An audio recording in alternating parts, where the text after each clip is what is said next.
Bon, je vais commencer dans ce cas-là. Jennifer, ça va?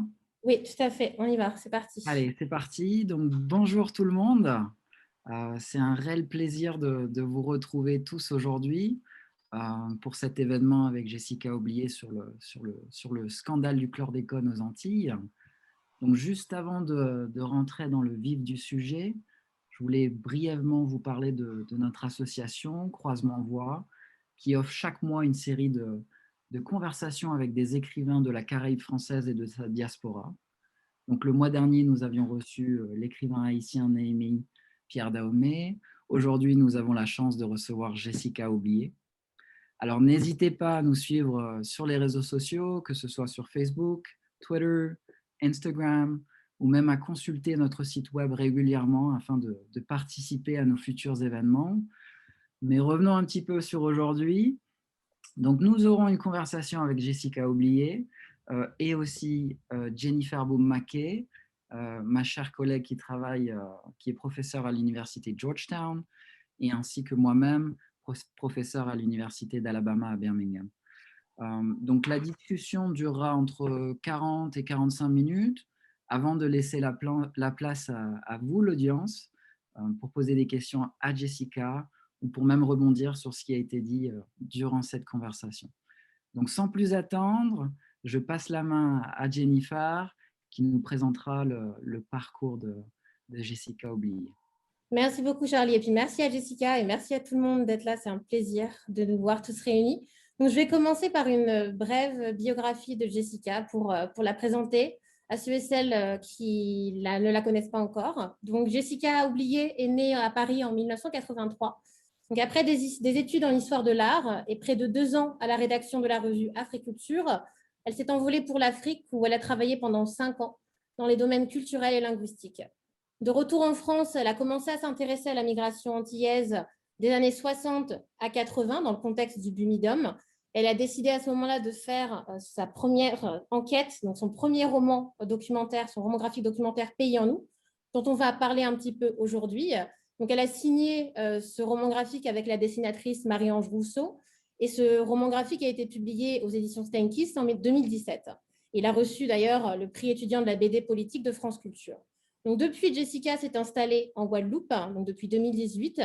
Et à ce moment-là, elle a commencé à s'intéresser à l'impact du chlordécone sur la santé, sur les terres agricoles et sur l'eau, dont on va beaucoup parler aujourd'hui. Et à ce moment-là, elle a entamé donc une nouvelle enquête afin d'informer et de trouver des solutions pour les Antilles d'aujourd'hui et de demain. Donc aujourd'hui, on va s'inscrire un petit peu à la croisée de ces différents projets BD. On va parler un peu de Pays en nous, ensuite on va se concentrer sur Tropique Toxique et puis conclure avec les prochains projets de Jessica. Donc, je repasse la parole à Charlie pour la première question. Merci beaucoup.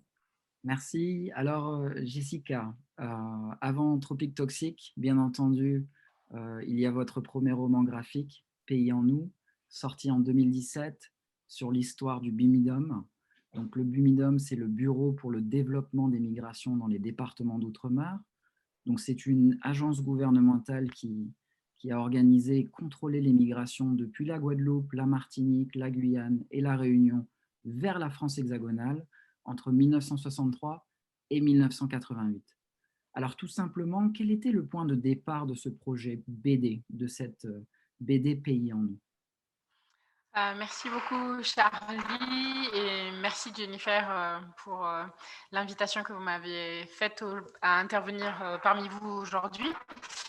Alors, Pays en nous, son point d'origine, c'est vraiment la collecte du récit de vie de mon grand-père maternel, guadeloupéen. Moi, je suis née à Paris, comme l'a dit Jennifer, et je suis partie travailler sur le continent africain, donc la République centrafricaine et le Bénin pendant 5 ans.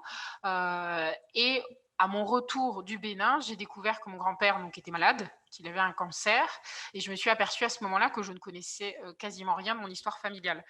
Donc, j'ai vraiment eu le sentiment un peu foudroyant qu'il y avait quelque chose qui allait s'arrêter avec lui s'il venait à disparaître et qu'il était donc urgent pour moi d'aller chercher quelque chose d'une mémoire familiale, mais surtout filiale. Qu'est-ce qui, au-delà du simple fait que ma mère est née en Guadeloupe, qu'est-ce qui me reliait de façon plus intime et charnelle à ce territoire? Je ne le savais pas.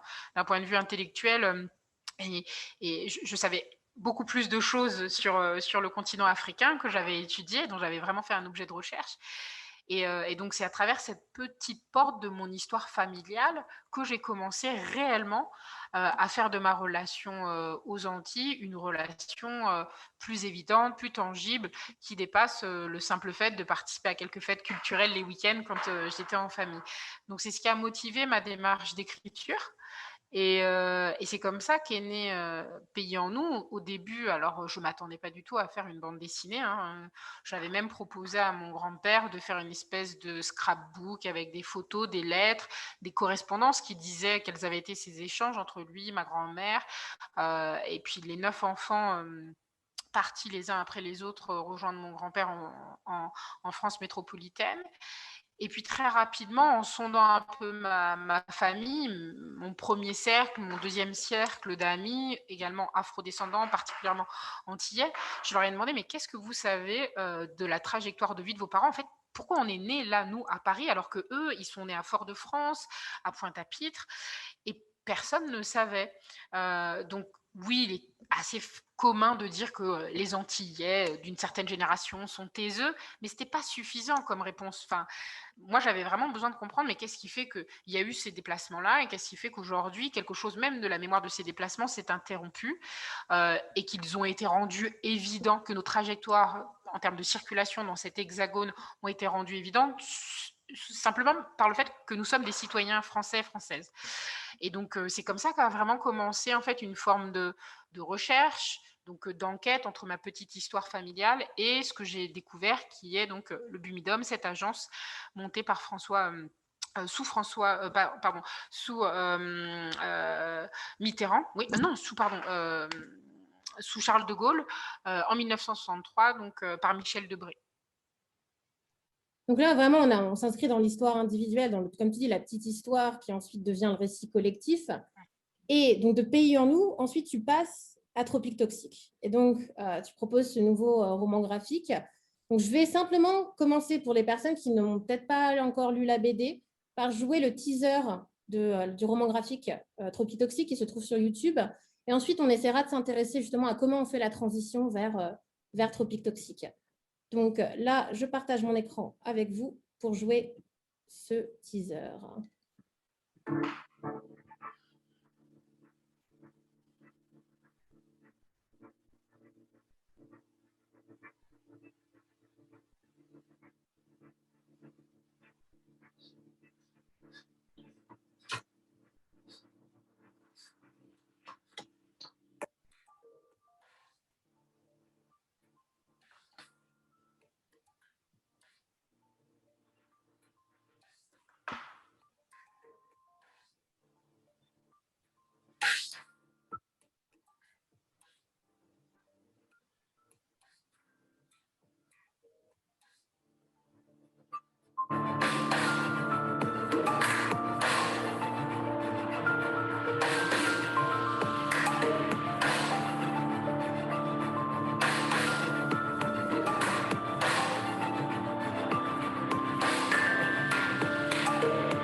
Donc, la question qui se pose ici pour nous, Jessica, c'est comment est-ce qu'on fait du coup cette transition? Comment est-ce que tu es passée de cette histoire personnelle donc, que tu racontes dans Pays en nous, quand tu parles du Bumidum, à parler ensuite du chlordécone? Qu'est-ce qui t'a finalement poussé à faire ce travail d'investigation sur le chlordécone? Et quand on parle du chlordécone, on parle de quoi? Si on doit essayer d'expliquer un petit peu ce scandale du chlordécone, qu'est-ce qu'on pourrait dire?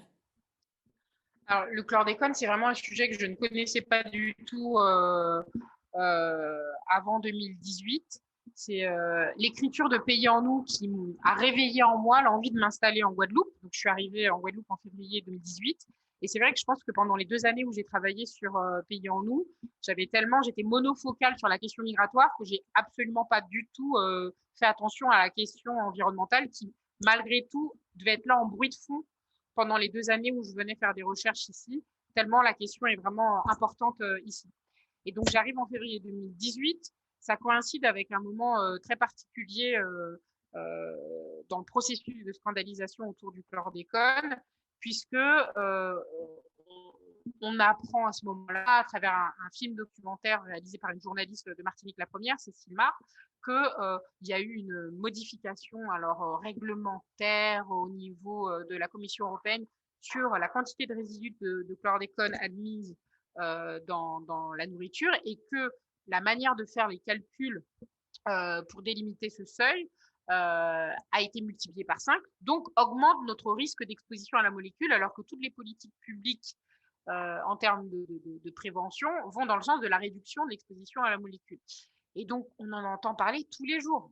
Moi, je passe d'un non-sujet, quelque chose qui n'existe absolument pas pour moi, à j'arrive dans ce pays donc sur lequel je projetais énormément de choses, forcément, puisque je quitte tout, Paris, mon mode de vie, ma maison, pour venir habiter avec mes grands-parents. Et donc, je découvre ce chlordécone et également ces incidents sur la société par voie de presse, de façon très, très accrue, en février-mars 2018. Et à partir de là, pour moi, je pense que je fonctionne comme ça. J'ai beaucoup besoin de lire et d'écrire pour comprendre un sujet. Et quand je découvre finalement qu'au sein de ma famille, les opinions, alors c'est des opinions, mais c'est surtout des croyances en fait. C'est-à-dire qu'on croit qu'il y a du chlordécone dans la banane et que finalement, on doit arrêter de manger de la banane parce qu'elle contient plein de chlordécone. Alors que c'est faux. Tout part de la banane, mais s'il y a bien une production alimentaire qui est indemne de chlordécone, c'est bien ce fruit. Donc, du coup, je me dis, mais comment faire en sorte de donner une information au plus grand nombre qui permette d'éclairer sur ce qu'a été cette pollution, comment elle a eu lieu, comment elle s'est produite, et quelles sont ses incidences en termes de santé environnementale et comment s'en prémunir, et surtout comment continuer de produire et de vivre sainement sur des terres polluées de façon très, très, très durable. Voilà, donc c'est vraiment ce cheminement-là qui m'a amené à écrire Tropique Toxique. Donc le chlordécone, très rapidement, donc c'est une molécule qui a été utilisée donc entre 1972 et 1993 dans la culture de la banane pour tuer le charançon noir du bananier, qui est un petit insecte de type hanneton qui vient grignoter l'intérieur du bulbe du bananier, si bien que celui-ci tombe. Et donc parce qu'il s'agit donc de notre culture, de nos principales cultures d'exportation, c'est encore le cas aujourd'hui, et que près de 95% donc, de ce qui est produit ici est produit à destination du marché métropolitain. Il s'est agi pour la filière agricole de trouver un moyen de tordre le cou à ce nuisible qui était réputé comme très dangereux. Et donc, une solution agronomique chimique a été trouvée, c'est celle du chlordécone. Il y en a eu d'autres avant, mais en fait, comme tous les nuisibles, au bout d'un moment, ils vont développer des formes de résistance aux molécules qu'on va développer pour les tuer. Et donc, après avoir utilisé du DDT, du CH, on a utilisé donc un nouveau pesticide de la même famille, donc des organochlorés, donc qui sont ces pesticides qui ont comme propriété d'être peu, voire pas du tout biodégradables. Donc, on le sait aujourd'hui, le chlordécone l'est un peu, mais bon, on pourra en reparler tout à l'heure. Et parce qu'ils sont peu biodégradables, ils sont très rémanents dans le temps, en fait, très durables.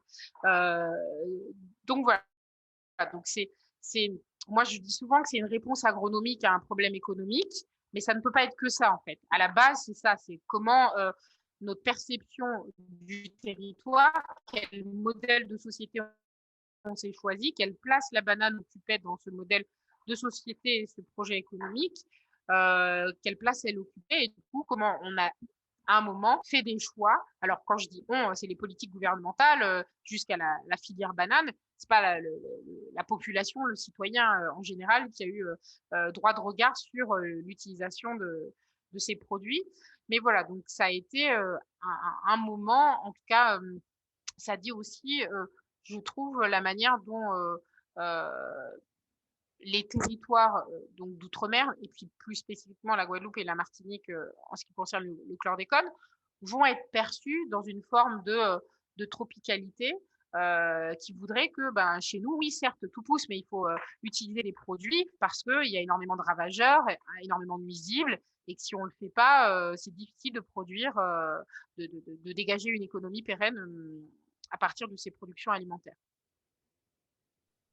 Donc là, clairement, la question de la tropicalité, je pense que ça peut nous permettre peut-être, Charlie, de faire la transition vers ta question au sujet de l'épidémie.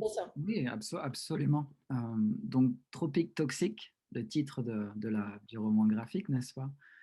C'est bien entendu une référence au texte du sociologue et ethnologue Claude Lévi-Strauss, qui s'intitule Triste tropique, et que vous citez d'ailleurs en préambule de votre roman.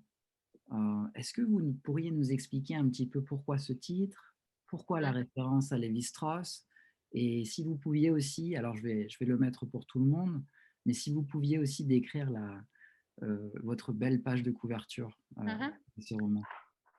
Alors pourquoi Triste tropique? Bon, moi, c'est un ouvrage que j'ai lu il y a très longtemps quand j'étais à l'université et qui m'avait beaucoup touchée sur la manière aussi dont ce voyageur arrive en des contrées lointaines et vient poser un regard dont il sait empreint d'exotisme et dont qu'il essaye comme ça à un moment malgré tout de neutraliser à travers donc des outils de l'observation participante, de l'anthropologie naissante. Et puis donc c'était assez évident en fait, c'est arrivé comme pays en nous en fait, ce sont des titres qui sont arrivés à moi très très rapidement. Mais là, Tropique toxique, ce que j'aimais bien, c'était l'allitération, donc le trop, pas forcément facile à dire, mais qui permettait aussi une forme d'inversion du miroir. C'est-à-dire que souvent, quand on parle des Antilles, de la Guadeloupe et de la Martinique, on a une image de carte postale, quoi. C'est-à-dire, on va arriver en des terres où la végétation est luxuriante, bordée de plages au sable fin, sous des ciels éclatants, une lumière diaphane, une mer bleu azur, etc. Tout cela est vrai, mais c'est faux à la fois. C'est-à-dire que ça ne peut pas venir caractériser la totalité, l'entièreté de ce que nous sommes et de ce que des problématiques que traversent donc ces territoires. Et donc j'avais vraiment envie de renverser le miroir, que la BD soit une invitation à aller à notre rencontre, des parties en fait, donc des filtres habituels qui sont les nôtres lorsque la première image qui nous vient en tête quand on pense à ces territoires, voilà, exotisme, soleil, plage, etc., farniente, etc., et qu'on aille à la rencontre d'hommes, de femmes qui nous adressent un message qui est celui de « mais aujourd'hui, dans ces territoires que vous jugez si beaux, on vit un drame absolu qui est celui de devoir vivre en relation quotidienne avec une molécule toxique qui empreint l'ensemble de nos écosystèmes. » D'où en fait cette image d'île en forme de tête de mort où on voit cette végétation, alors toujours aussi belle, mais voilà, se frayant un chemin tant bien que mal entre les différents compartiments de cette tête de mort, parce que finalement, cette tête de mort, c'est aussi une métaphore de notre terre-mère, dont une partie ici, on le sait, a été entièrement ravagée par ce pesticide. Un tiers du littoral côtier en Guadeloupe et en Martinique est fermé à la pêche, définitivement, donc on ne peut plus y pêcher. Les rivières sont interdites de pêche et sur un bon nombre de terres agricoles, on ne peut plus produire ce qu'on avait l'habitude de produire. Soit il nous faut changer de production, de nature de production, parce que les végétaux ne sont pas tous sensibles de la même manière donc, à la molécule, soit il nous faut changer de méthode de production, basculer en hors sol, permaculture, etc.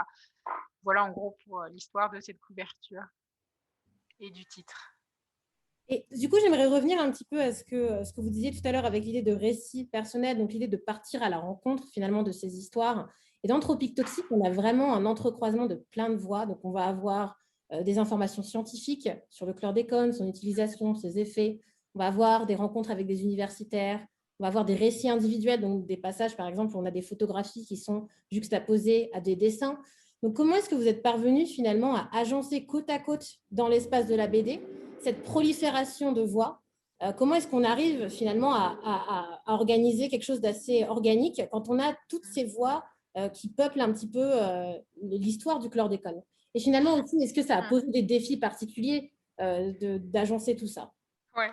Oh je pense comment on agence, on essaye de faire en sorte que ça dépasse pas les 200 pages, mais finalement on n'y arrive pas, donc on en fait 230, grand désespoir du dessinateur, de la maison d'édition et de quelques lecteurs aussi, parce que c'est pas un format aisé, quoi, c'est pas un album qui a un format classique.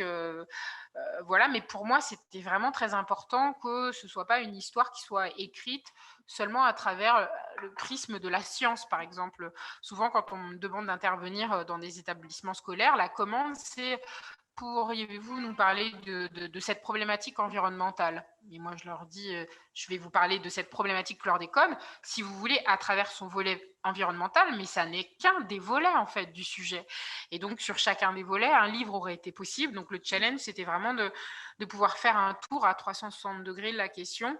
Et un petit peu comme ce mind mapping là, que je développe avec des élèves en cours, et de tirer des branches qui sont celles de l'économie, celle de la culture, des impacts culturels, des impacts psychosociaux, de la question de la place de l'agriculture aussi dans la société, forcément des impacts sanitaires, de l'environnement, etc. etc.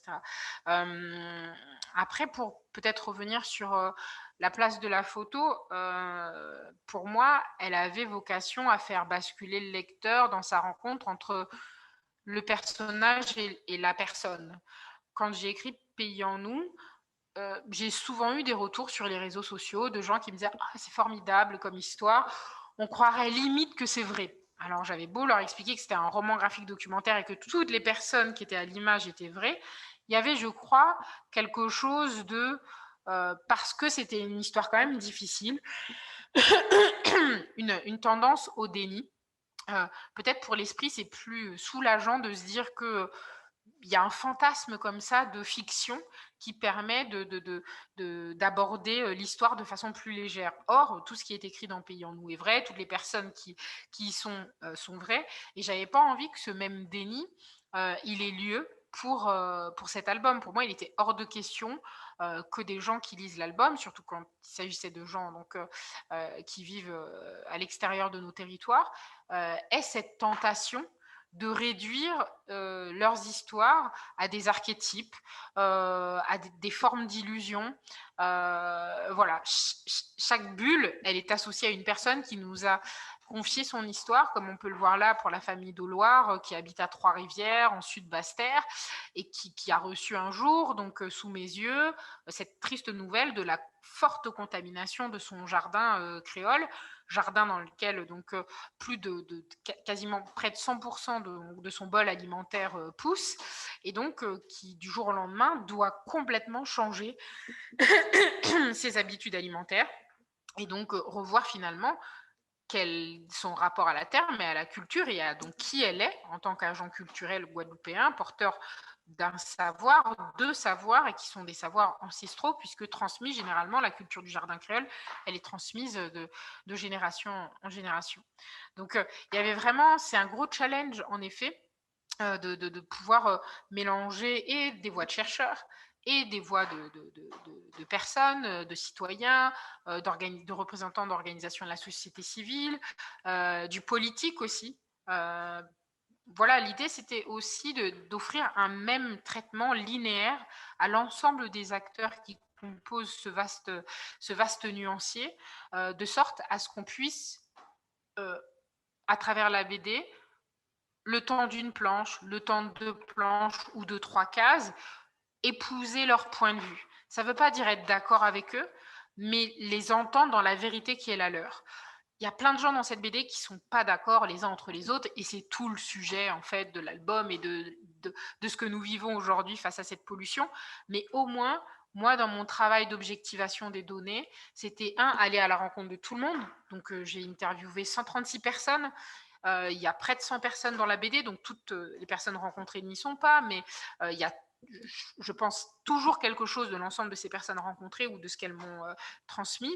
Et donc, voilà, la complexité, elle était là. C'était de faire un album qui soit incarné, pas trop lourd, digeste en termes de compréhension, pas que de compréhension scientifique, mais d'enjeux sociétaux et puis humains, en fait. Qu'est-ce que cette histoire, elle vous apprend de nous, qui habitons en Guadeloupe et en Martinique, mais qu'est-ce qu'elle peut vous apprendre de vous, demain, pour la manière d'administrer vos propres territoires et la relation que vos élus ont avec les problématiques environnementales.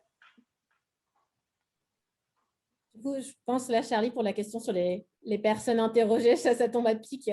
Oui, bien sûr. Alors, je vais arrêter de partager mon écran, mais donc ça tombe à pic parce que donc on parle de questions humaines, on voit aussi qu'il y a une réalité qui est bien ancrée. Vous êtes resté très terre à terre, si je puis dire, pour faire un mauvais jeu de mots avec la réalité antillaise.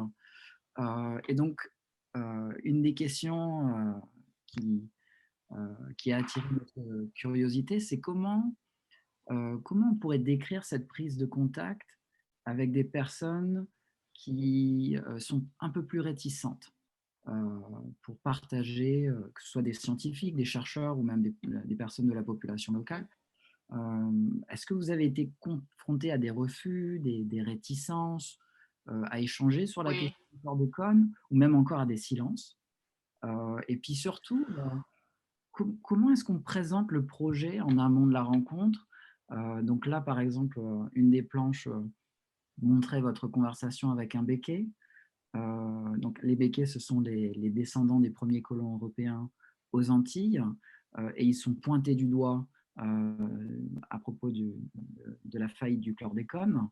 Donc comment est-ce qu'on présente le projet à des personnes comme ça pour les aider à parler, pour les aider à discuter, plutôt que de refuter ou de se loger dans le silence? Bah déjà, on ne commence pas par le titre, Tropique Toxique, parce que les quelques fois où je l'ai fait, j'ai pas commencé par le titre, mais quand il m'a été demandé, j'ai dit la vérité. Et donc là, j'ai senti un petit mouvement de recul chez certains des interlocuteurs, notamment des fonctionnaires avec lesquels j'échangeais.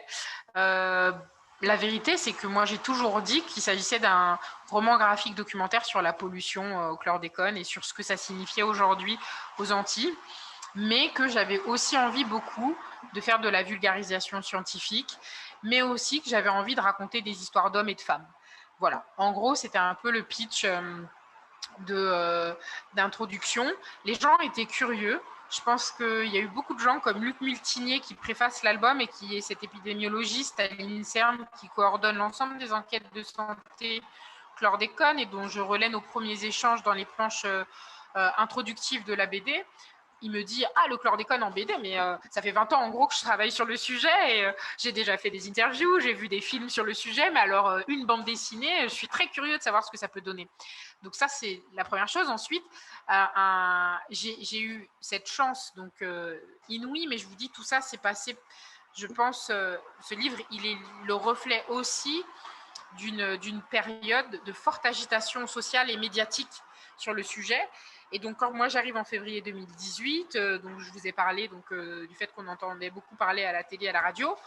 Juin 2018, Faustine Vincent du Monde fait cette double page extraordinaire où elle revient sur cette situation qui était ressortie des radars des journaux de France métropolitaine.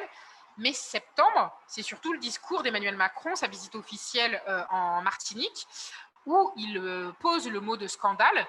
Et du coup, le fait que le chef de l'État lui-même rentre dans ce processus de scandalisation en faisant sien le mot de scandale pour qualifier la situation aux Antilles, fait que voilà, l'ensemble des institutions qui ont à gérer donc cette pollution se sont soit, je crois, senties autorisées à pouvoir dire un certain nombre de choses qu'elles se refusaient avant, soit tout simplement parce que ça avait été convenu avec le chef de l'État et puis les hauts représentants en charge de ce sujet qu'un plus large droit de parole, plus large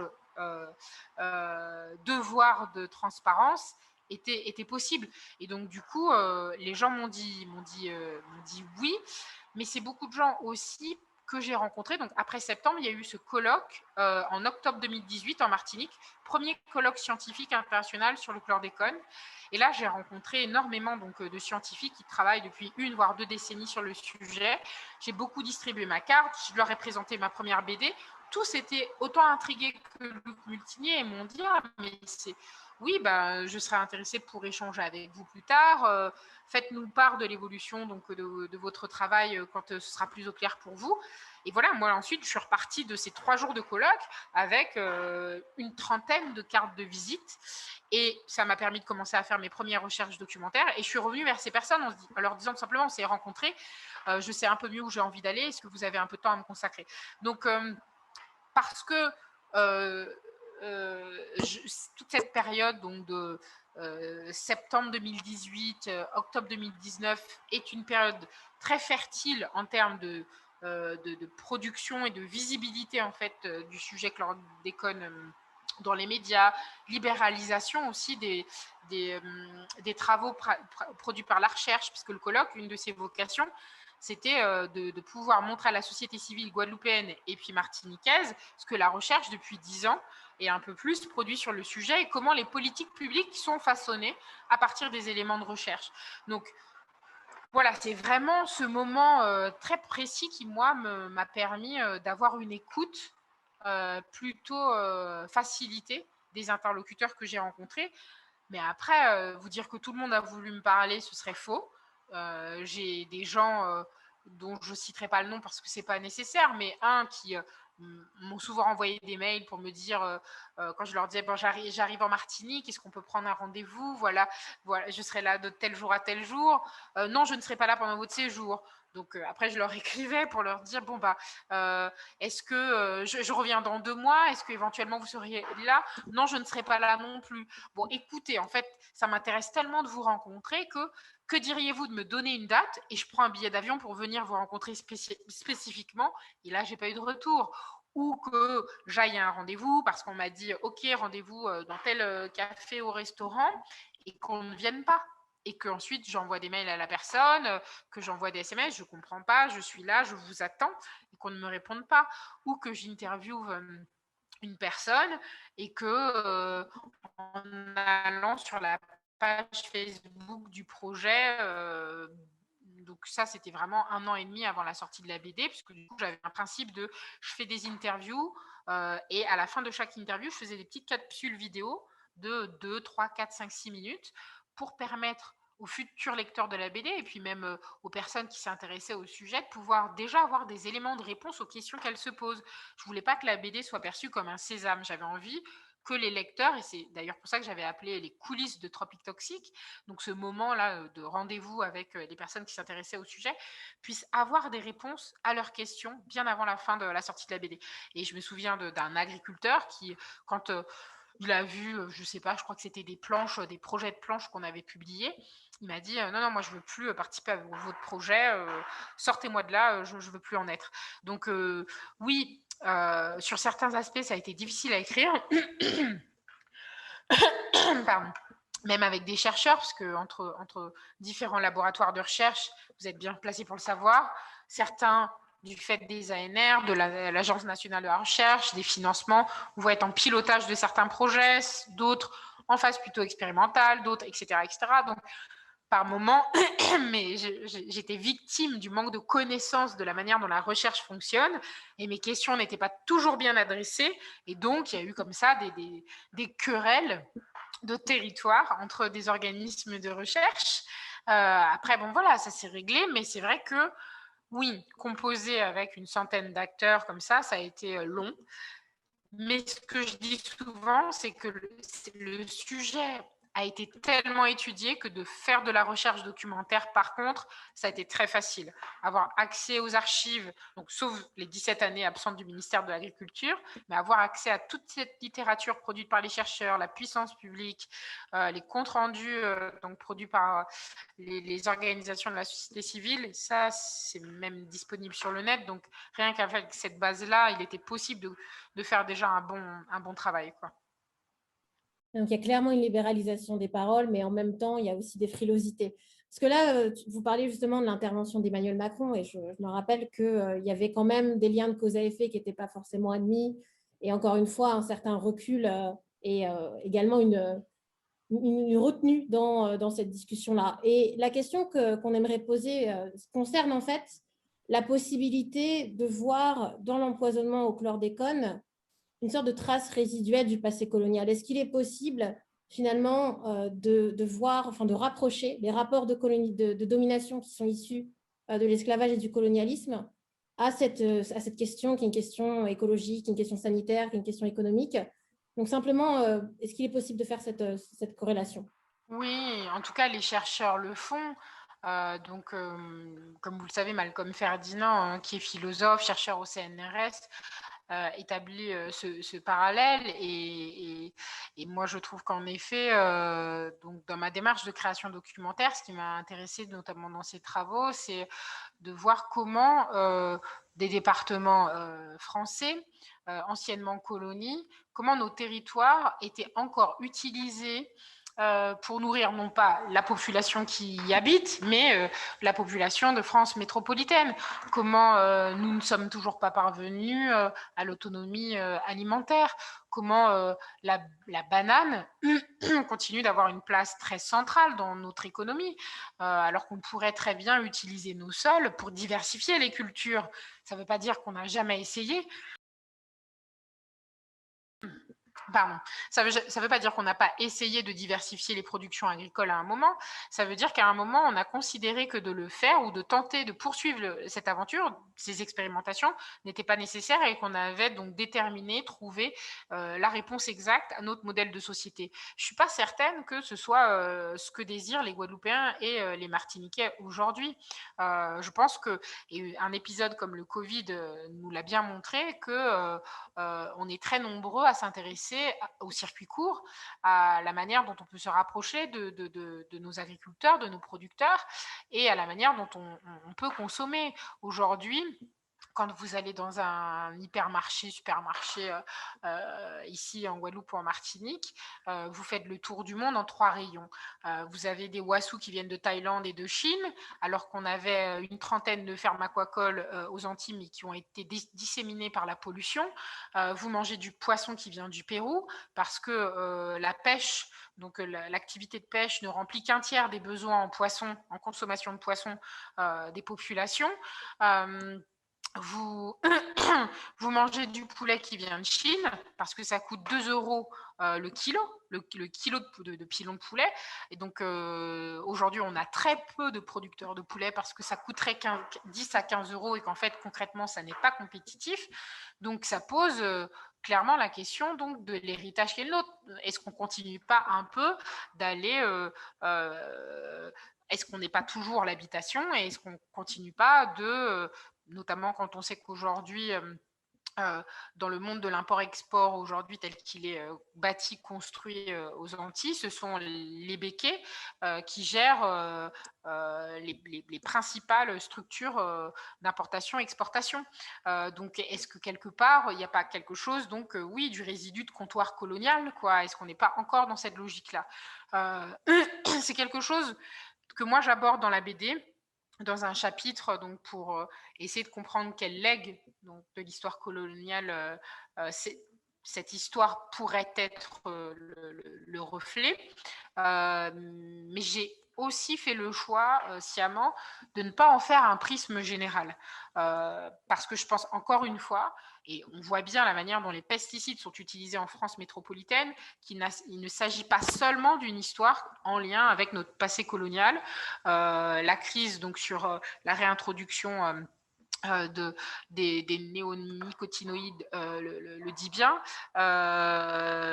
Tous les débats sur le glyphosate le disent aussi. L'utilisation de nombreux pesticides en agriculture et particulièrement dans la culture du céréal, des céréales, des raisins le disent aussi. Donc, et là, la question du legs colonial ne se pose pas. Je pense que c'est un angle de lecture qu'on ne peut pas du tout l'éluder parce que ce legs, en fait, il innerve l'ensemble des nervures de notre société. Il n'y a vraiment pas un des compartiments de notre société, de nos sociétés post-esclavagistes, dans notre quotidien, qui n'est pas sujet dans sa discussion, dans la manière dont il peut être représenté, discuté, qui n'a pas attrait avec ce sujet-là. Mais est-ce qu'il faut être monofocal dans la manière de percevoir donc, ces sujets? Je ne le crois pas. Je ne le crois pas. Et c'était vraiment aussi pour moi, quand par exemple dans la BD, on me voit aller dans le coteau du Marmandais, en Gironde, à côté de Bordeaux, rencontrer cette viticultrice. J'ai fait la même chose alors donc avec des agriculteurs céréaliers bretons. On ne le voit pas parce que là pour le coup il y avait vraiment plus de place. Mais voilà, l'idée pour moi c'était d'essayer de rapprocher des scènes, de désenclaver la problématique, de faire monter d'un niveau pour essayer un moment de comprendre comment ce sujet très complexe vient s'encastrer avec d'autres problématiques qui sont celles aussi d'un productivisme, d'un ultra-productivisme, de l'industrie agroalimentaire et de la place de cette industrie agroalimentaire dans notre économie, mais aussi donc très largement dans notre société et dans notre rapport au vivant. La BD fait très bien ce travail de toute façon, hein, de superposition, de confrontation des points de vue. Donc, clairement, l'angle colonial n'est pas le seul. Charlie, est-ce que tu veux peut-être qu'on passe à la discussion de la planche sur la Marianne et ensuite on conclut avec le nouveau projet BD ou qu'est-ce que tu en penses? Oui, absolument, on fait ça. On finit sur la Marianne et après on laissera la parole à tous nos invités, tous nos participants aujourd'hui. Alors vas-y, je te laisse lancer sur la Marianne et puis moi je finis avec les participants, d'accord? Ça marche, ok. Est-ce que tu pourrais peut-être partager la planche? Je crois qu'on avait la planche à la page 151. Super, merci beaucoup. Donc en fait, là, c'est simplement pour attirer notre attention sur une planche en particulier où vous imaginez un procès, donc un procès civil, qui finalement peut peut-être un petit peu faire écho à ce qui se passe en ce moment où on a les parties civiles qui s'expriment à la Cour d'appel de Paris. Donc on a clairement cette dimension juridique qui s'ajoute encore une fois à la discussion du chlordécone. Et donc là, vous imaginez ce procès où on a plusieurs figures qui se succèdent et qui, en fait, se retrouvent face à la figure de la Marianne. Et donc, la Marianne recueille un petit peu les témoignages, elle fait office de juge. Et avec Charlie, ça nous a interpellés justement et on se demandait pourquoi la Marianne est présente dans ce procès et qu'est-ce qu'elle représente, en fait, symboliquement parlant. Donc, simplement, peut-être pour nous éclairer sur ce choix de représentation. La première chose, c'est que moi, j'avais envie d'écrire une histoire et de la montrer à l'écran dans son évolution diachronique. Donc, de dire, ok, on en parle beaucoup aujourd'hui du chlordécone, mais en fait, juste, ça fait 30 ans qu'il y a des gens qui s'insurgent contre la présence de pesticides dans l'eau, dans l'environnement, etc. Et j'avais peur que ces acteurs de premier plan, ces acteurs historiques, soient effacés par les acteurs de premier plan du moment. Et donc, j'avais vraiment envie qu'on montre comment on était dans un continuum temps avec des acteurs différents. Et pour pas que ces voix soient effacées, mais qu'elles s'ajoutent donc dans le cumul des voix qui sont très entendues, relayées aujourd'hui, c'est poser la question de les montrer dans la BD. Et je pouvais pas, pour le lecteur, faire quelque chose, faire des portraits comme ça très, très singuliers l'association La Sopamar qu'on voit ici a fait telle chose, telle autre association a fait telle chose, c'était pas possible. Et en fait, tout ce qui unit ces voix, c'est la question de la justice sociale et environnementale. Donc là, je me suis dit, ok, on va opter pour une forme de procès, mais plus d'audition en fait que de procès, puisque le procès, donc il y aurait une partie civile et puis des gens sur le banc des accusés. Aujourd'hui, il n'y a encore personne sur le banc des accusés.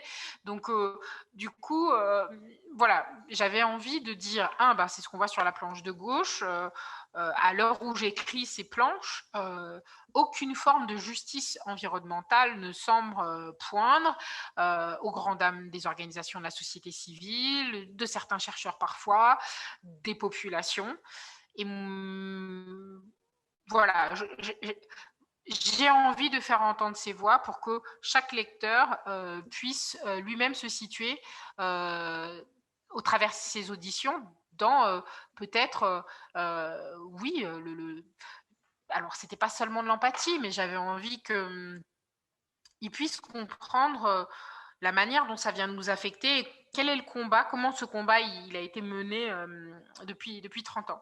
Et donc la Marianne, c'est un symbole pour tous les Français. Elle parle, j'avais pas besoin, c'était une allégorie, elle n'avait pas besoin d'être explicitée plus que ça. Au contraire, je pense que ça a dû faire sourire des gens et que parce qu'elle est là, ça a dû ramener quelque chose d'universel dans leur compréhension de cette pollution qui, même si elle se joue parfois à 7000 km d'eux, ça l'a rendue plus proche en même temps en termes d'enjeux et de compréhension institutionnelle, politique, constitutionnelle, parce que les départements d'outre-mer, donc Martinique, Guadeloupe, qui sont victimes de cette pollution, finalement souffrent d'un manque aussi d'égalité devant cette Marianne. Et ils viennent plaider pour un plein accès à l'égalité devant elle. C'est tout ce qu'ils font. Ils viennent déposer. Et quelque part, en même temps, j'ai envie de dire, se recueillir. Il y a vraiment quelque chose d'une écoute bienveillante de ce symbole qui serait la valeur absolue, l'incarnation absolue du modèle républicain de ces libertés, égalité, fraternité, constitutive donc de notre bannière, mais pas que, d'un projet de vivre ensemble dans l'espace politique France, mais qui ne se vit pas du tout de la même manière qu'on soit en France hexagonale ou dans les départements d'outre-mer. Donc voilà, cette Marianne, à défaut d'un procureur de la République, elle avait vraiment cette capacité un peu surplombante et puis surtout réunificatrice, quoi. Elle avait vraiment ce pouvoir-là. Autour d'elle, on peut faire corps parce que c'est l'incarnation de valeurs du monde France, de la société France, peu importe ces réalités géographiques disparates, peu importe où que l'on soit dans, dans cette société France qui est éclatée de façon géographique, elle est au moins unifiée de par ses valeurs. Et donc, c'était important voilà, que l'ensemble des personnes qui ont pris part à ce combat depuis les années 80-90 puissent défiler devant elle. Merci Jessica, encore une fois un nouveau paradoxe que tu nous montres avec des valeurs qui sont montrées à travers la Marianne et pourtant une inégalité qui continue de sévir dans les justices environnementales et écologiques aux Antilles. Alors si tu le permets, on va ouvrir la discussion avec notre chère audience qui, je suis sûr, meurt d'envie de te poser des questions. Alors est-ce que quelqu'un, si vous voulez soit prendre la parole, si vous pourriez aussi mettre peut-être votre caméra pour que Jessica vous voit, ou sinon vous pouvez aussi poser vos questions à travers le chat et Jennifer et moi les poserons à Jessica ensuite. Est-ce qu'il y a une question d'une personne Est-ce que quelqu'un voudrait poser une question? Sinon, nous, on continue. Alors, on pourrait poser des questions pendant des heures, je pense. Hein, la BD est si enrichissante qu'on ne pourrait ne pas s'arrêter. Oui. Bon, moi, je peux peut-être commencer. Comme ça laissera peut-être au reste de l'audience le temps de réfléchir. Alors, sur cette planche, justement, que nous voyons sur la gauche, il y a une réflexion un peu personnelle.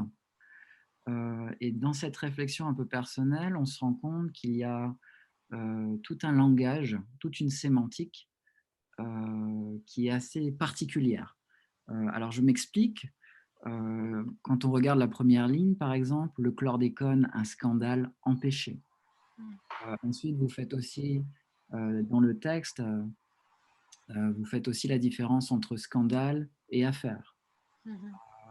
Vous parlez aussi beaucoup de silence, de responsabilité qui est engagée.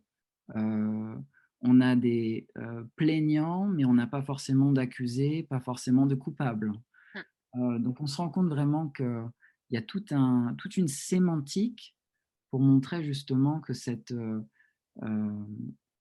qui est liée à cette justice environnementale, cette sémantique de reconnaître un problème, mais en même temps de ne pas reconnaître les personnes qui ont causé ce problème. Oui, en fait, après un entretien avec Cyril Lemieux, qui est sociologue spécialiste de la sociologie du scandale. Moi, ma question d'introduction, enfin celle qui a conduit notre échange, c'est mais finalement, quand le président Emmanuel Macron vient qualifie lui-même la situation de scandale, quel mécanisme en termes donc parce qu'il dit scandale, mais il dit aussi dans la même phrase responsabilité collective. Donc, quel mécanisme, normalement, institutionnel, politique, l'utilisation de ces termes par un haut chef de l'État devrait pouvoir mettre en mouvement après. Et en fait, il m'explique, mais si c'est un scandale, ça veut dire que si le président lui-même reconnaît que c'est un scandale, c'est que potentiellement donc il y a des victimes. S'il y a des victimes et que c'est avéré, donc un processus d'indemnisation devrait avoir lieu. Or, ce processus semble grippé parce que, notamment sur la question sanitaire, le président, là, ne reconnaît pas la question du scandale sanitaire. Donc, c'est un scandale pour lui avant tout environnemental. Et là, donc, certaines personnes ont été indemnisées, je pense. Alors, indemnisées entre guillemets, certaines personnes ont pu, je peux même pas dire bénéficier parce que c'est pas des pêcheurs, pour être très clair. Il y a eu un programme, les Brigades Bleues, donc, qui visait, comme je vous le disais, il y a eu un tiers du littoral côtier ici qui est fermé à la pêche, donc ça réduit notre flotte de pêcheurs. Cette flotte était déjà pas bien épaisse, hein, c'était à peu près 1000 têtes, et donc elle a diminué. Et parce que donc certaines bandes du littoral côtier sont plus accessibles à la pêche, s'est posée donc la question de la reconversion de ces pêcheurs. Donc certains d'entre eux ont été soit invités à partir à la retraite parce qu'ils en avaient envie ou parce qu'ils étaient proches du départ de la retraite, soit donc ont reçu un financement pour démultiplier, pour être voilà, et pêcheurs et quelque chose d'autre à côté. Voilà, mais est-ce qu'on peut appeler ça des indemnisations ou des formes de réparation? Ce sont pour moi des formes de compensation, c'est-à-dire on reconnaît qu'il y a eu un préjudice, mais est-ce que ces compensations sont à la hauteur du préjudice économique subi? Non, ça n'est pas du tout vrai. Ça, c'est pas du tout le cas. Donc, ça, c'est pour le cas des pêcheurs. Par exemple, pour les agriculteurs qui commercialisent leurs produits sont tenus de commercialiser des produits sains. Donc, dans les premiers temps du plan chlordécone, donc qui est cet outil de gestion d'encadrement de la pollution qui a démarré en 2008, l'État a consenti à financer des analyses de sol à l'ensemble des agriculteurs. Sauf que, au bout du deuxième ou troisième plan, je ne me souviens plus, l'État a dit bon, bah, ça n'est plus à nous de le faire. De toute façon, c'est aux agriculteurs la responsabilité de commercialiser les denrées saines. Sinon, ils doivent soit changer de culture, soit arrêter leur activité. Se pose quand même la question d'origine. Oui, mais si aujourd'hui leurs denrées dépassent des seuils autorisés de chlordécone, ça n'est pas leur faute. Ils ne sont que des dommages collatéraux. Et donc pourtant, c'est leur responsabilité en tant que commerçant qui est engagée. Donc là aussi, ça pose des questions sur un territoire fortement pollué, dont la pollution a été complètement la responsabilité et des filières agricoles et de l'État, État qui a accordé cette autorisation provisoire de vente en 1972, puis l'homologation en 1980. Donc ça pose clairement la place de ces agriculteurs ou de la responsabilité de ces agriculteurs dans la mise en œuvre de ces nouveaux outils qui en plus coûtent cher. En fait, il faut faire des analyses de sol, c'est pas un carottage, il faut en faire plusieurs sur son exploitation. Voilà, donc tout ça est très contraignant et pose des questions pas seulement technico-administratives, mais donc là où pour moi c'est un scandale empêché, c'est que finalement Emmanuel Macron fait le début du travail, semble aller en direction des populations lorsqu'il reconnaît qu'il s'agit d'un scandale, mais se retire finalement de sa responsabilité et du travail qu'on pourrait faire à partir du moment où il dit non, personne ne m'a prouvé un lien de causalité, alors que des chercheurs, le professeur Luc Multinier, le professeur Pascal Blanchet ont démontré un lien de causalité Ils le disent, à partir de 0,1 microgramme de chlordécone par litre de sang, les hommes accroissent leur risque de survenue du cancer de la prostate. Lui réfute ça. Et d'ailleurs, ce retour en arrière se retrouve un peu dans le plan chlordécone 4 qui vient de sortir, parce qu'il y a une mention d'une nouvelle étude interrogeant le lien de causalité. Et moi, j'ai toujours cru qu'il s'agissait du prolongement de la première étude. Non, c'est une nouvelle étude commandée à l'INCa, l'Institut national du cancer en France. Donc, je me pose aujourd'hui clairement la question, à quoi va servir cette étude si son hypothèse de départ est la même que celle qui a été publiée par Luc Multinier et le professeur Blanchet, qui n'a jamais fait l'objet de contestation par d'autres scientifiques, puisqu'elle a été publiée dans des revues à comité de lecture et des revues scientifiques internationales. Donc, à quoi ça sert? Est-ce que quelque part, on ne cherche pas à gagner un peu de temps? Pourquoi on cherche à gagner du temps?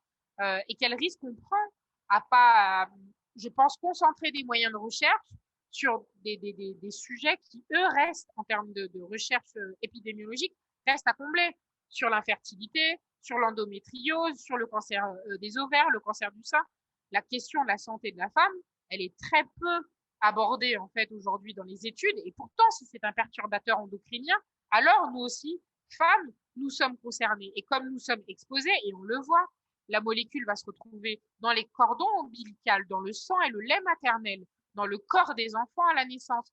Ça paraît absolument primordial de faire avancer ces morceaux-là de la recherche pour faire évoluer les politiques publiques de santé.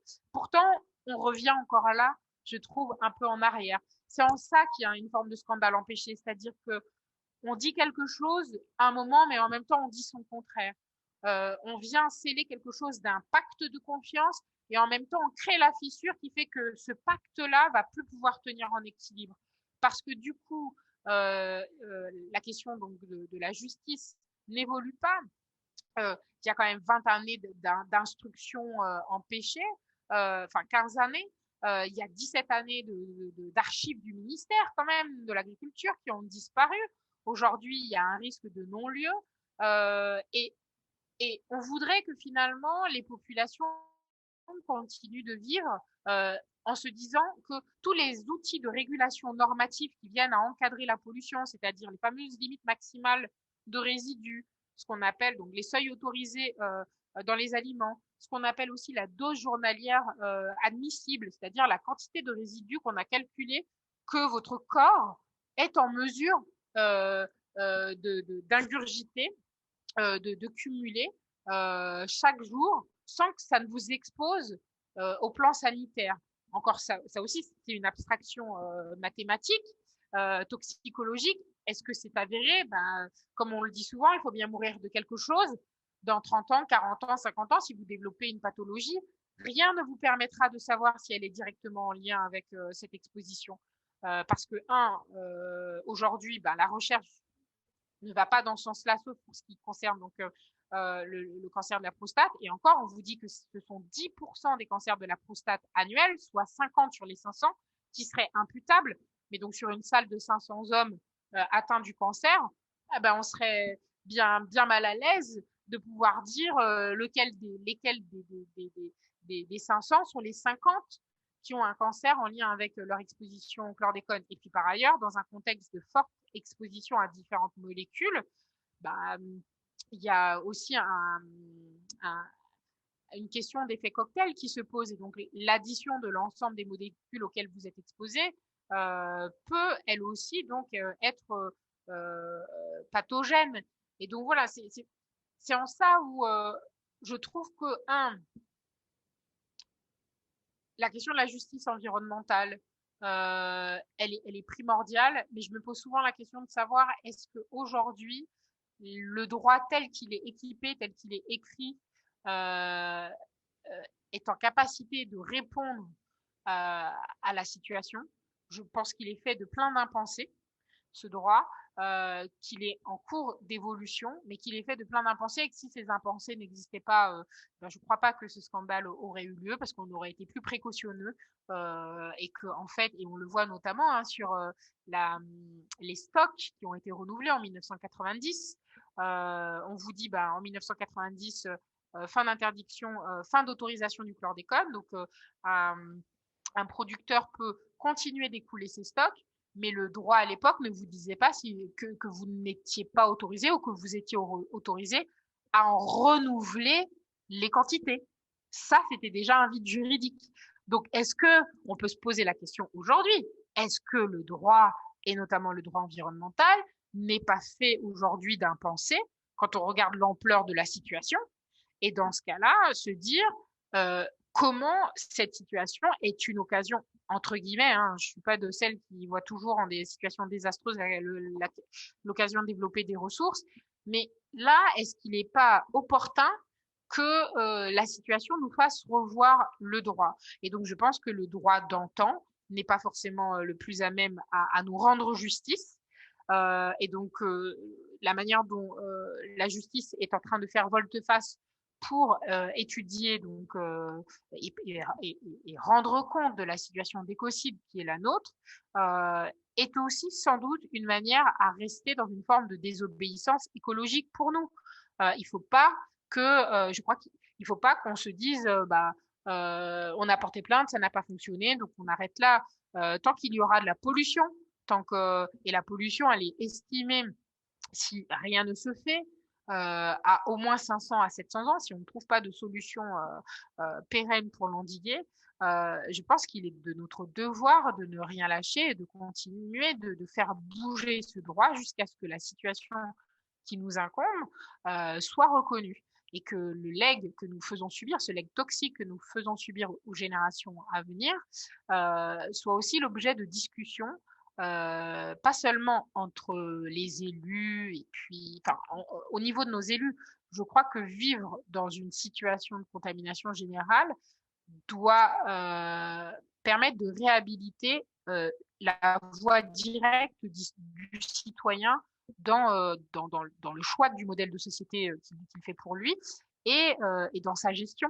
Et dans sa gestion, ça ne veut pas dire qu'il faut retirer une part des missions ou que la préfecture, par exemple, ou que les ministères nous délèguent une part de leur autorité et mission. Mais moi, comme je vis ici, en tant que citoyenne, je n'ai plus envie forcément que l'ensemble des produits que je consomme soient aient fait 7000 km parce que je me pose pas seulement la question de leur empreinte carbone, mais aussi celle des autres résidus qu'ils peuvent comporter. J'ai envie de pouvoir renouer un pacte de confiance avec les acteurs économiques et agricoles de nos territoires. Je veux que dans les rayons des supermarchés, il y ait, comme on peut le voir, j'adore la Bretagne pour ça, mais des produits locaux avec des rayonnages entiers pleins de nos produits et que cette pollution qui discrimine de manière très importante la production locale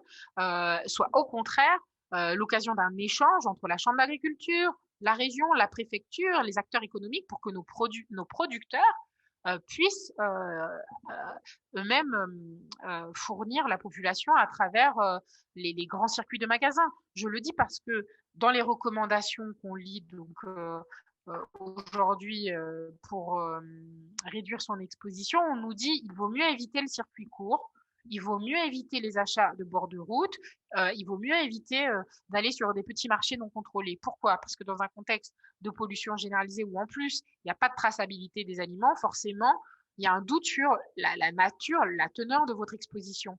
Mais dans ce cas-là, il faut impérativement changer la société, il faut changer la manière de consommer, mais il faut changer la manière dont on nous propose de consommer. Et ça, aujourd'hui, ce n'est pas le cas. Pour moi, c'est vraiment une grosse difficulté. C'est comme si ça relevait du devoir du tout un chacun. Et je vous assure que même si c'est un sujet qui est de plus en plus débattu, tout le monde n'a pas une connaissance très précise des dangers auxquels il s'expose en vivant ici et en consommant des denrées qui peuvent être contaminées. Donc, c'est important aussi que les choses, elles se jouent dans une forme de bascule du modèle de société, de la place de la consommation et des acteurs de la grande distribution qui, eux, ont toute leur place à jouer pour rétablir le lien de confiance avec les producteurs locaux et la population. Merci beaucoup. D'où la question justement de ce travail d'investigation et de visibilité qu'il faut vraiment créer sur ces problématiques écologiques et sanitaires. Jessica, est-ce que vous avez le temps pour une dernière question qu'on a reçue dans le chat? Ok, d'accord. Alors, j'ai posé la question de Michel Dumaté qui nous demande, donc là, on passe en fait on retourne à l'objet BD où vous proposez d'utiliser l'application SnapPress. Et donc, elle aimerait que vous commentiez l'utilisation de cette application d'Anthropique Toxique. Donc, le choix de cette application et puis pourquoi cette application. Ok. Ça tombe bien dans la mesure où la conférence de presse là, pour le lancement de la réalité augmentée va avoir lieu là dans 3 semaines. Pourquoi la réalité augmentée? L'album, il est déjà très épais. Dans Pays en nous, j'avais pu faire des cahiers documentaires qui permettaient aux lecteurs de s'immerger dans quelques ressources qu'on avait collectées. J'avais pas non plus, quand à un moment l'éditrice m'a dit mais est-ce que tu veux pas ajouter quand même 3-4 pages, je lui ai dit mais non, mais lesquelles, pourquoi ce serait plus tel document ou tel document. Donc il fallait trouver un moyen de valoriser ces ressources, mais surtout aussi sur un sujet lui-même à scandale, j'avais envie que le lecteur il puisse se faire aussi un peu enquêteur et donc se dire comment je peux aller au-delà des lignes, du prescrit, de ce qui est figé là, qui ne va pas bouger. Comment je peux, à la manière d'un Sherlock, revêtir mes lunettes d'enquêteur et essayer de voir ce qui se dissimule sous le papier, sous le discours officiel. Et donc, la réalité augmentée, elle s'est imposée comme ça. Pour faciliter aussi cet allègement de la masse physique de l'album qui était déjà conséquente, et 2, pour vraiment jouer aussi avec la matière du scandale et l'espèce de travail de si tu veux vraiment découvrir ce que ce scandale signifie, alors il te faut toi aussi chercher. Et donc chercher, ça voulait dire s'appareiller de lunettes particulières d'enquêteurs, de dénicheurs, avoir le goût pour brasser de la documentation. Et donc cette documentation très diverse qu'on va proposer aux lecteurs à partir du 16 avril, ce sera des articles de presse, ce sera des rapports d'études, ce sera des émissions radio, télé, des reportages. Voilà. Il y aura aussi des animations en design motion. Donc l'idée, c'était vraiment une immersion. Pourquoi cette application? Alors, c'est pas moi du tout qui l'ai choisi. On est passé par le magazine Loop Martinique et puis Guyane, et donc qui a un rapport en termes de positive attitude, ou en tout cas valoriser les innovations positives dans nos territoires, et qui a une approche aussi très responsabilité sociétale et environnementale. Et donc, ils maîtrisent cet outil depuis leur création, puisqu'ils l'utilisent beaucoup pour leurs différents supports. Et quand ils m'ont interviewé une fois, on a discuté de ce projet qui était encore à l'état de gestation, et ils m'ont proposé de mettre à disposition cette application pour le projet. Cette application, elle préexiste au projet, donc il y a déjà des millions d'utilisateurs sur cette application. Donc l'idée, c'était pas seulement de télécharger une application spécifique pour la BD. Elle permet aux personnes qui le veulent donc d'avoir accès à d'autres types de contenus. Et l'autre chose, elle est entièrement gratuite. On n'a pas de partenariat commercial, il n'y a pas de clic à faire. Enfin, en gros, vous ne reversez pas X dollars, centimes d'euros ou de dollars quand vous allez sur l'application. Pas du tout. Elle est là. Et elle permet de stocker de façon assez durable donc, ces ressources dont je vous parlais. Et l'autre chose, cette BD, moi, je l'ai aussi beaucoup écrite pour les publics scolaires, pour les jeunes publics, pour que les enseignants, parce que pendant mes recherches, j'ai rencontré énormément d'enseignants qui se posaient la question de mais quel discours à avoir sur le sujet. Il y avait quelque chose d'une forme de tabou institutionnel, des peurs aussi d'être maladroit sur la manière de caractériser les choses. Et encore jusqu'à aujourd'hui, même si le plan chlordécone inclut un volet éducation, pour beaucoup d'enseignants, c'est pas aisé d'accorder une première approche, une première initiation au sujet en classe. Donc voilà, la réalité augmentée, c'était dire aussi aux élèves, regardez avec votre téléphone, vous pouvez avoir du contenu interactif, parler leur langue, leur montrer en fait qu'il y avait des choses, bon, dès que ça bouge un peu sur un téléphone, qu'il y a de la vidéo, de l'animation, il y a un moment, il y a une planche, vous allez voir le charançon du bananier qui court sur l'ensemble des planches. Voilà, pour moi, c'était aussi faire de cet ouvrage dont le sujet est compliqué pour les jeunes publics un objet d'excitation et pour les enseignants un objet de discussion tranquille qu'ils pourraient s'approprier pour entrer en relation avec leurs élèves, pour leur donner, aujourd'hui on parle beaucoup de gestes barrières avec le Covid, c'est la même chose avec le chlordécone, avoir les bons gestes barrières. Qu'est-ce que ça veut dire qu'aujourd'hui vivre sur un territoire contaminé, c'est certes voir une rue pleine de 10 000 personnes dans les rues de Fort-de-France, mais c'est aussi au quotidien dans son rapport à l'alimentation, puisque la principale voie d'exposition à la molécule est l'alimentation, c'est de pouvoir détecter à l'œil nu l'invisible. Parce que cette molécule, elle est là partout, elle se larve dans énormément d'aliments. Et donc, c'est se poser les bonnes questions. Et pour se poser les bonnes questions, c'est avoir le bon guide méthodologique en tête, quoi. Et se construire un rapport plus tranquille avec le fait qu'on vit, certes, sur un territoire contaminé. Mais pour moi, c'est aussi se dire, ça fait partie du jeu. C'est une nouvelle donne dans nos vécus en territoire guadeloupéen et martiniquais, mais c'est pas seulement uniquement ce qui doit nous caractériser. On peut aller au-delà de ça. Le tout, c'est de ne pas continuer d'invisibiliser à nos consciences les impacts de cette histoire et de cette pollution. Merci beaucoup. C'est vrai que la dimension active de la lecture est essentielle là.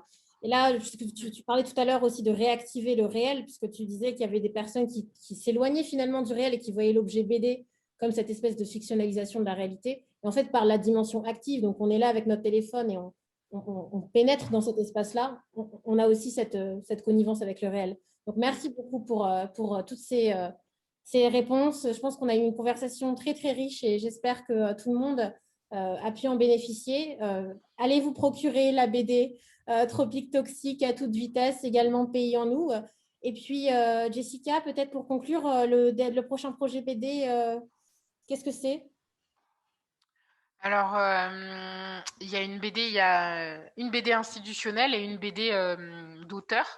Une BD institutionnelle en cours sur l'impact des sargasses, donc ces algues brunes dans la Caraïbe. Donc, on travaille avec 10 territoires, notamment le Brésil, le Mexique, Sainte-Lucie, la Martinique, la Guadeloupe, etc.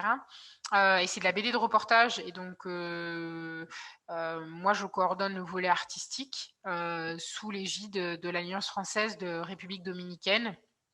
Et donc, tous les territoires du projet ont à fournir 15 planches de BD sur les sargasses et leur territoire. Et donc, ces planches, elles sont le résultat d'une collaboration dans des équipes pays constituées d'un chercheur ou une chercheuse, plus un scénariste ou une scénariste et un dessinateur ou une dessinatrice. Voilà. Et donc, c'est un ouvrage qui va sortir en fin d'année, entre novembre et décembre. Mon troisième projet d'auteur, là, c'est un projet sur les femmes françaises noires et métisses. C'est un projet qui, pour moi, est beaucoup lié au fait que je me suis souvent interrogée, mais de manière très timide, sur des expériences sociales que je vivais.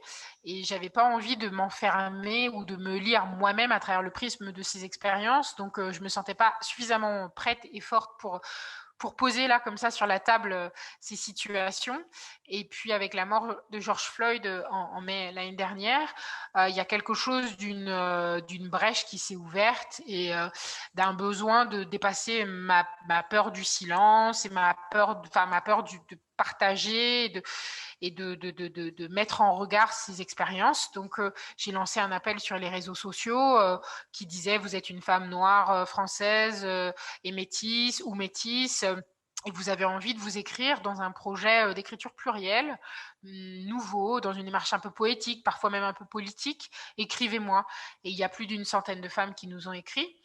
Et donc aujourd'hui, elles sont 66 à participer à nos groupes de parole. Donc, chaque mois, j'anime 4 groupes de 15 à 17 femmes âgées de 20 à 69 ans dans chacun des groupes.